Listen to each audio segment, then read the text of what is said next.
Réseaux sociaux buzz, Bakpato, Songi Songi, Kongosa, Koromoto, Legede. Venez. Venez vous informer en temps réel, écoutez les critiques, les analyses avec Maman Buzz sur Réseaux sociaux buzz. Ici, pas de critiques stériles, ni tête ni queue, pas de polémique. Maman Réseau, Maman Buzz de tout le monde est là. Maman Buzz sur Réseaux sociaux buzz, Elengue Zangali Passa. Le goût qui n'a pas de concurrent. Cette histoire, ça s'est passé en 2015. Et l'histoire me vient depuis la Côte d'Ivoire. La personne qui m'a raconté cette histoire m'a dit, Maman Buzz, cette histoire s'est passée dans le village de ma grand-mère. C'est un village, c'est là où j'ai grandi. Mais je ne suis pas née là-bas. Moi, je suis née à Abidjan. Et la personne n'a pas voulu me dire le nom du village. Elle me dit, Maman Buzz, les villages, c'est très dangereux. C'est vraiment très dangereux. Voilà pourquoi je ne vais pas te donner le nom du village. Mais la personne m'a donné les indices. Parce qu'elle m'a dit que j'ai grandi là-bas. Et dans ce village-là, c'est là où se trouve actuellement là ma grand-mère. Elle habite là-bas. Elle a fait toute sa vie là-bas. C'est là, en tout cas, ma grand-mère, jusqu'à aujourd'hui, elle est là. Elle me dit, dans ces villages, il y a des musulmans, il y a des chrétiens et d'autres religions. Mais il y a beaucoup plus de chrétiens que d'autres religions. Ça, ce sont les indices qu'elle m'avait donnés.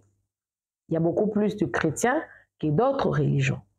Cette histoire s'est passée sous mon nez parce que de personnages dans l'histoire, je les connais personnellement.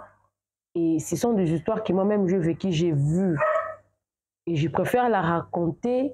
Ce n'est pas, la personne me dit, Maman Buzz, ce n'est pas seulement le dehors, même les dedans. Parce que tout le monde était étonné. Et aujourd'hui, je vous parle comme ça, là nous sommes en 2024,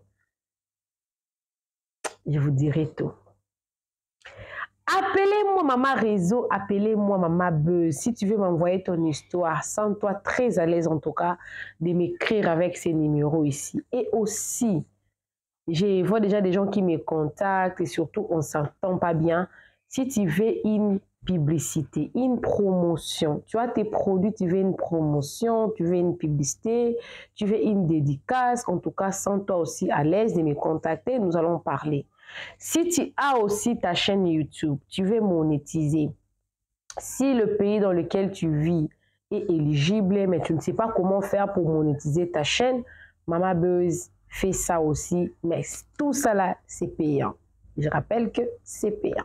Alors, si tu es aussi nouveau sur ma chaîne, en tout cas, moi c'est Maman Buzz, Maman Réseau. Sens-toi à l'aise, abonne-toi tranquillement, facilement, il y a de la place pour tout le monde et surtout clique la cloche de notification pour qu'à chaque fois que je vais lancer la vidéo, que tu reçoives la notification que Maman Buzz venait de lancer une nouvelle histoire.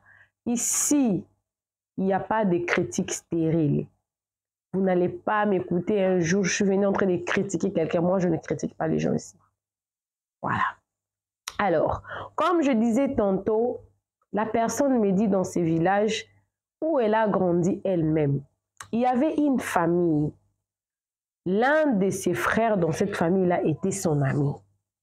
Et dans cette famille-là, il y avait leur grand frère qui, il était aussi suivi d'un autre frère derrière lui. Ce qui fait que son ami n'était pas l'un des deux. Son ami était frère parmi d'autres frères dans la famille. Mais son ami-là s'est plaigné toujours pour dire que le petit frère, leur deuxième né, n'aimait pas vraiment leur frère aîné. Ils ne l'aimaient pas. Ils ont grandi comme ça. Et ces comportements-là, même les parents connaissaient.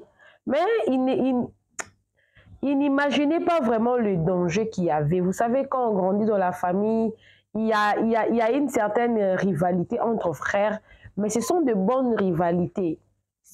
Il y en a aussi avec le jumeau. Vous allez voir, un jumeau a beaucoup plus de l'autorité sur l'autre jumeau.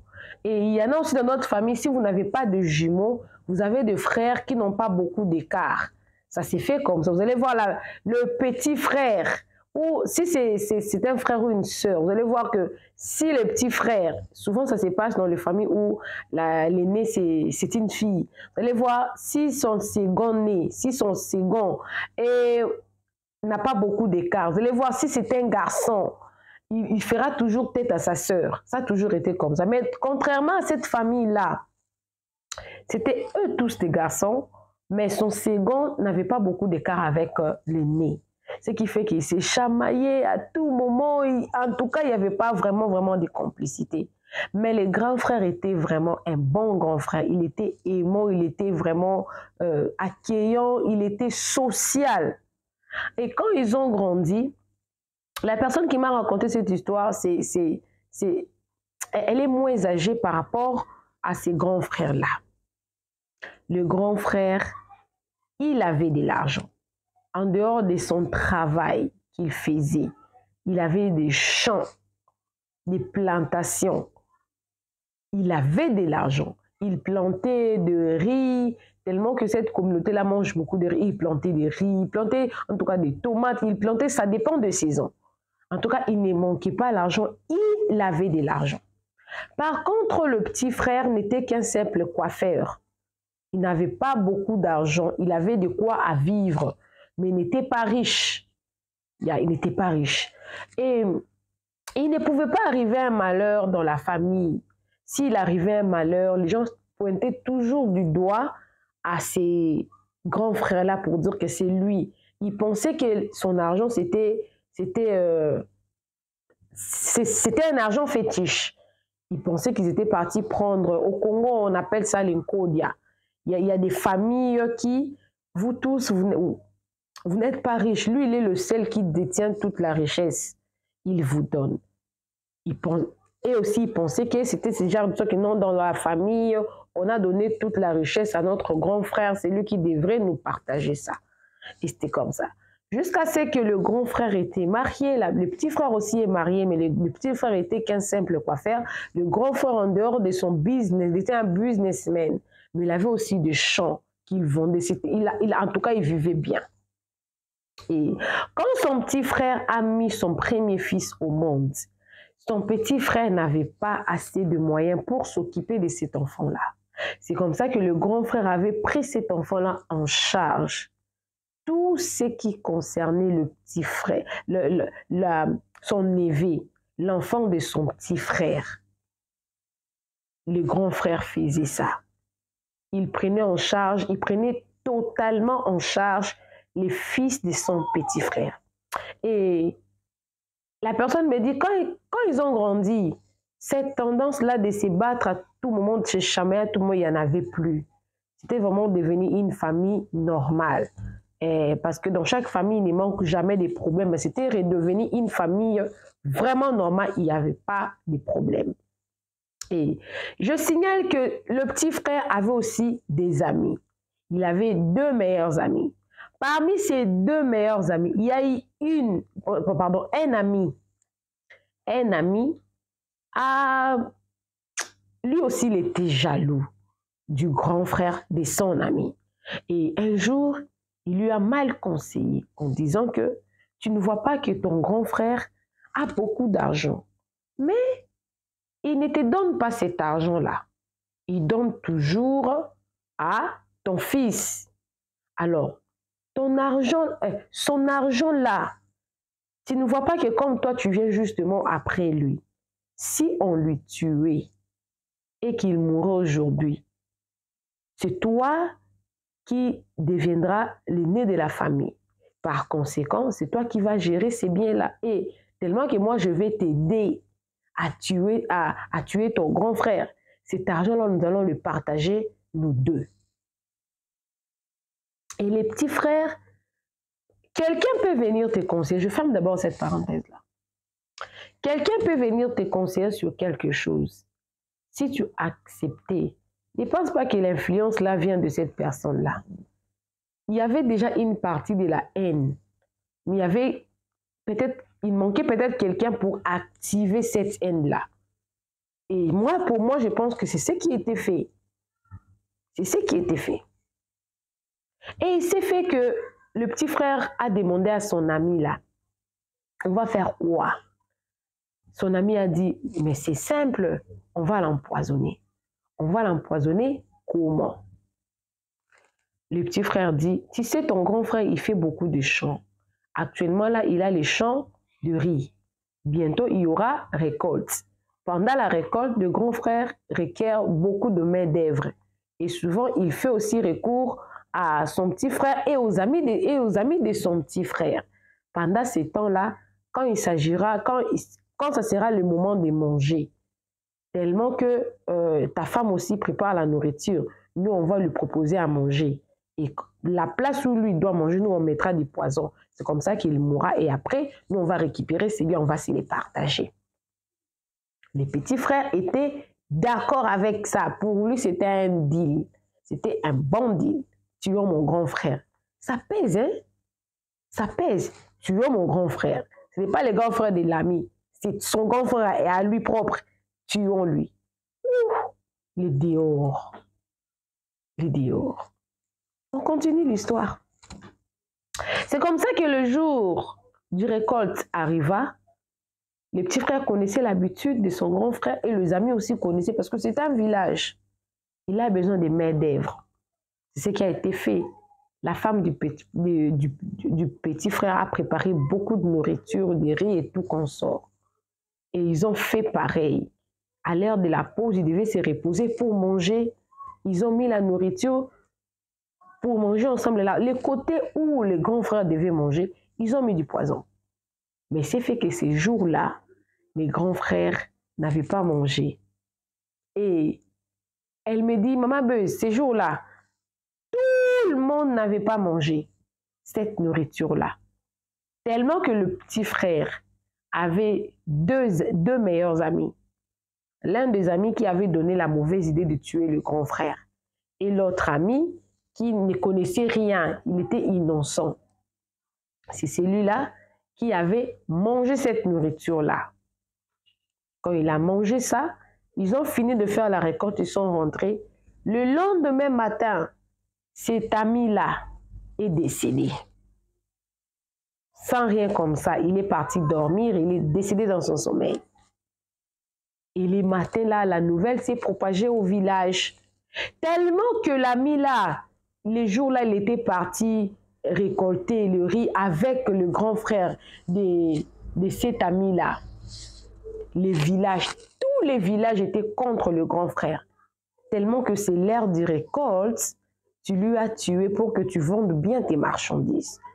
Tout le monde avait pointé du doigt sur le grand frère là qui était riche. Tout le monde lui a pointé du doigt.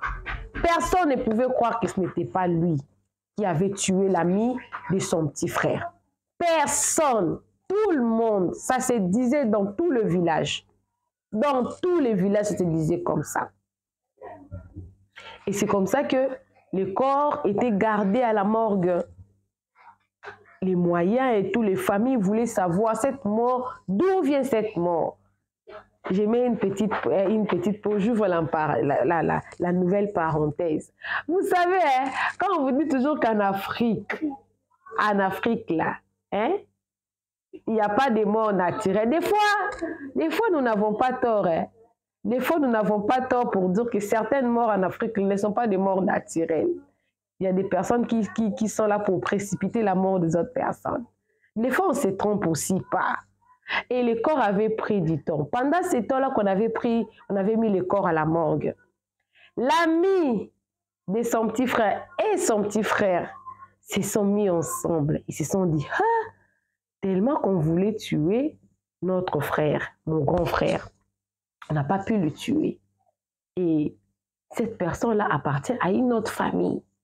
Alors, et là-bas, la personne me dit, ils ont l'habitude en tout cas de faire des cérémonies. S'ils trouvent que la mort de la personne n'est pas assez claire, ils vont taper le corps pour lui pousser à chercher son meurtrier. Et cela s'est fait avant que le corps soit enterré. Le meurtrier devrait être révélé. Et c'est comme ça que le petit frère et son ami étaient partis chez un féticheur pour que le féticheur puisse fermer son corps. Et c'est ce qui a été fait. Le féticheur a fermé le corps de l'ami de son petit frère. Il a fermé. Qui ont fait ça? Parce qu'il avait des meilleurs amis. Un ami était décédé, l'autre là qui avait donné la mauvaise idée et le petit frère. Les deux là, ils sont partis chez le féticheur. Le féticheur les a demandé de fermer les corps pour que, quand ils vont faire la cérémonie, pour que le corps puisse choisir son meurtrier, que le corps ne puisse pas bouger, pour qu'il choisisse son meurtrier. Et la personne me dit, 1 mois, 2 mois se sont écoulés, rien ne s'est passé. Ils ont fait sortir le corps à la morgue et ils ont voulu en tirer le corps. Mais c'est fait que la famille de garçons qui étaient décédés n'était pas vraiment convaincue sur cette mort-là. Ils ont dit, laissez-nous le temps, en tout cas, de faire encore pour une énième fois. Ils ont commencé à faire les incantations habituellement. Déjà, ce qui se font déjà. Ils ont dit que, par exemple, son nom, c'est Dave. Dave, tu es là. Ta mort, on ne trouve pas ça naturel. Alors, si tu n'es pas mort naturellement, lève-toi et montre-nous qui t'a tué. Lève-toi et montre qui t'a tué. Lève-toi. Les corps ne bougeaient pas, les corps ne réagissaient pas. Et quand on fait ce genre de cérémonie, la personne me dit, quand on fait ce genre de cérémonie, tout le monde dans le village est là. Et si tu n'es pas là, si par exemple tu es chez toi à la maison, le corps va bouger parce que les gens vont aider, ils vont porter le cercueil. Le corps va se diriger jusqu'à chez toi. Si toi tu lui avais tué. Elle me dit que ça se passe comme ça. C'est dans un village en Côte d'Ivoire. Ça se passe comme ça. Ils ont fait. Elle me dit que la communauté, c'était une communauté chrétienne. Les corps n'avaient pas bougé. Jusqu'à ce qu'ils ont eu à faire la dernière incantation, la dernière cérémonie. La cérémonie coutumière. Ils ont dessiné un cercle, ils ont dessiné des croix là, dans ces cercles-là, ils ont dessiné. Et puis ils ont pris des livres, ils ont commencé à jeter sur le cercueil. Ils ont jeté sur le cercueil, ils parlaient. Dave, par exemple, si ton meurtrier est là, on ne veut pas te mettre à terre avant que tu nous révèles qui t'a tué. Tu ne peux pas partir comme ça. Ils ont pris une fouet. Ils ont dit qu'ils utilisent souvent la fouet de graines pour taper les corps. Ils ont tapé, ils ont jeté de l'eau sur le cercueil. Ils ont parlé. Tu dois nous montrer, si ta mort, si tu ne bouges pas, c'est que ta mort était naturelle. Mais si ta mort n'était pas naturelle, tu dois en tout cas, parce que tout le monde, en faisant ces cérémonies-là, toutes ces incantations-là, tout le monde dans leur tête, ils pensaient que c'était les grands frères qui avaient tué. Parce qu'ils pensaient que son argent, c'était un argent de fétiche et tout, parce qu'il venait de faire la récolte, il devait vendre ses produits, ses marchandises et tout. Donc, ils avaient vraiment l'idée que ça devrait être lui pour le contraindre. Et finalement, le corps a bougé. Le corps a commencé à chercher, tellement que c'était dans la foule. Il est parti, il a cogné le petit frère dans le ventre. Et quand l'ami du petit frère a vu ça, l'ami a fui, tellement que les gens étaient dans la panique et tout. Dans cette panique-là, l'ami, là, il a fui. Il a fui. Et le cercueil s'est dirigé jusqu'à la maison du petit frère. Le cercueil est entré jusqu'à la chambre, à l'aide de personnes, bien sûr, des personnes qui transportaient le cercueil. Ce n'est pas la personne qui s'est réveillée pour marcher. Non. C'était le cercueil qui s'est dirigé dans... Je ne sais pas, c'est un phénomène là très bizarre. Très bizarre.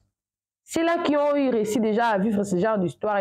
C'est un phénomène très bizarre parce que la personne me dit, Maman Bèze, moi, j'ai participé à toutes ces cérémonies-là, j'étais là. Les cercueils les a conduits jusque dans la chambre du petit frère qu'on avait cogné déjà là-bas. Et ils ont déjà compris que c'était lui le meurtrier. Et les cercueils entraient jusque dans la chambre. Et puis, ils ne bougeaient plus. Et puis, ils ont commencé à chercher. Ils ont trouvé un bocal, une boîte là. Dans la boîte, il y avait un produit là, c'était jaune. C'était jaune. C'est là que tout le monde dans le village a compris que c'était le petit frère qui l'avait empoisonné. Et comment cette vérité-là, comment on su que cette vérité-là, quand le petit frère a vu ça, mais c'est maintenant là, il a raconté maintenant qu'est-ce qui s'était réellement passé pour que son ami là puisse mourir. C'est-à-dire que la mort ne s'était vraiment pas destinée à lui. La mort était destinée à son propre grand frère, par le conseil de son ami qui voulait se partager la richesse de son grand frère. Tellement que son grand frère, on dira quoi? Il a réussi la grâce, la chance. Faisons toujours du bien. Des fois, quand on fait du bien, des fois, Dieu nous protège par rapport au bien que nous faisons aussi. Son grand frère, ce qu'il avait épargné, on ne sait pas. Et aussi, un petit conseil, ne mangez pas n'importe où, n'importe quand, n'importe comment. Parce que si l'ami là avait vu, tout le monde a refusé de manger. Lui, il a mangé. Évitez de manger n'importe où, n'importe quoi. Quand je dis n'importe où, c'est pas n'importe où vous devez manger. N'importe quoi. Toi, tu as vu par exemple la viande. Tu ne connais pas c'est quoi la viande. Beaucoup de personnes ont mangé des chairs humaines. Ils ont mangé des viandes que peut-être dans leur culture, ils ne mangent pas ça. Mais à cause de manger n'importe quoi, ne pas voir la sauce tomate ou la sauce, ou ne pas voir la viande, là, vous n'allez pas voir la nourriture, vous mangez, vous risquerez de manger n'importe quoi. Vous risquerez de manger n'importe quoi. Vous risquerez de manger n'importe quoi. Donc, je ferme la parenthèse, j'ouvre, je continue mon histoire. Les petits frères là a commencé à parler. Quand il a fini de parler comme ça, sa tête a bougé. Il a perdu sa tête. Il parle, la personne me dit, jusqu'aujourd'hui, il parle tout seul. Il est là, il peut commencer à parler tout seul. Mais on ne l'a pas arrêté. Tellement que c'était une histoire qu'on a fait dans le fétiche coutumièrement pour connaître la vraie, le meurtrier ou le coupable. On ne l'a pas arrêté, mais sa tête a bougé, sa tête n'a plus ses sens et tout. Mais le grand frère a continué de prendre soin de l'enfant de son petit frère.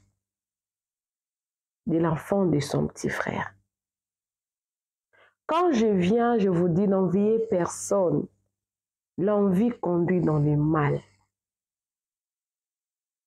J'avais dit tantôt au début de ma vidéo que ce n'est pas l'ami du petit frère qui a fait que le petit frère puisse exécuter son plan. Le petit frère était déjà jaloux de son frère. Mais il n'y avait personne pour activer et accomplir, lui faire accomplir des mauvaises idées. Ou peut-être l'idée, il avait, mais il ne savait pas comment. C'est l'ami qui a fait que non, qu'il puisse vraiment mettre son plan en action. Et la personne me dit, l'ami là, depuis qu'il a quitté le village jusqu'à aujourd'hui, il n'est jamais rentré. On ne connaît pas aussi. Est-ce qu'il est décédé? Est-ce qu'il est en vie? On ne l'a plus jamais revu. Plus jamais. Le petit frère a perdu la tête. Le grand frère jusqu'à aujourd'hui, il est toujours riche. Il continue toujours à faire ses champs. Il fait toujours son business. Par contre, le petit frère, sa vie est détruite à jamais. Sa tête ne fonctionne plus bien. Il peut rester là en train de parler, raconter ce qui s'est passé. Et puis il rit après. Et puis il se raconte la même chose. Après il dort. Et puis il se réveille. Donc sa vie est comme ça. Et tellement que la famille ne peut pas jeter leur enfant. La famille ne peut pas jeter leur enfant. Sa vie est devenue comme ça. Et elle aussi, la personne qui m'a raconté l'histoire, a déjà quitté le village. Elle est là où elle est. N'enviez personne. N'enviez personne. Vivez avec l'épée que vous avez. Même si votre grand frère, même si vos parents même sont riches, contentez-vous de ce qu'ils vous donnent. Il ne faut pas vouloir plus. Qui sait, peut-être, les grands frères prenaient déjà en charge. Vous savez, pour les parents, ils vont me donner raison. La charge d'un enfant, c'est trop. La maladie, les manger, la scolarité, chaque jour, vous devez donner, vous devez faire les lunchbox, vous devez payer les frais, le stress et tout. Mais le cœur de l'homme, parfois, il veut plus ce qu'on lui propose déjà. Cette histoire, c'est une leçon pour ceux-là qui veulent avoir plus que ce qu'on leur donne déjà. L'ami a vraiment menti au petit frère. Quand le grand frère fait du bien au fils de son petit frère, c'est-à-dire qu'il fait du bien indirectement à son petit frère parce qu'il s'occupe des études, il prend en charge totalité, il prend en charge totalement en charge son fils. Cette responsabilité-là revenait à son petit frère pour son fils. Mais lui, il faisait ça pour aider son petit frère, comme si ce n'était pas suffisant. Il en voulait encore plus, ce qui n'est pas bien. Appelez-moi Maman Réseau, appelez-moi Maman Buzz. Alors, si tu veux m'envoyer ton histoire, sens-toi très à l'aise. Écris-moi avec ces numéros ici. Prends le temps, en tout cas, de me faire le voice. Fais-les en 5 minutes, 5 minutes, 5 minutes. N'oubliez pas, Maman Buzz réside en tout cas dans les détails. Maman Buzz réside dans le détail. Donc, quand tu me racontes ton histoire, prends le soin, en tout cas, de me donner les plus de détails possibles pour que je sois en mesure, en tout cas, de bien expliquer l'histoire avec des détails. Ces histoires nous servent de leçons vraiment. Ça nous sert de leçons. Ce n'est pas que tout le monde... Il y a pas... Vous savez, il y a des personnes, même quand vous essayez de les faire du mal, il n'y a pas tout le monde qui les mal peut les atteindre. Il y a d'autres personnes, même quand ils ne prient pas, naturellement comme ça, leur mort n'a pas été faite par la voie là que vous proposez là. Non. En tout cas, non. On se retrouve prochainement dans une nouvelle vidéo. Que Dieu vous bénisse abondamment. Bisous, bisous. Bye.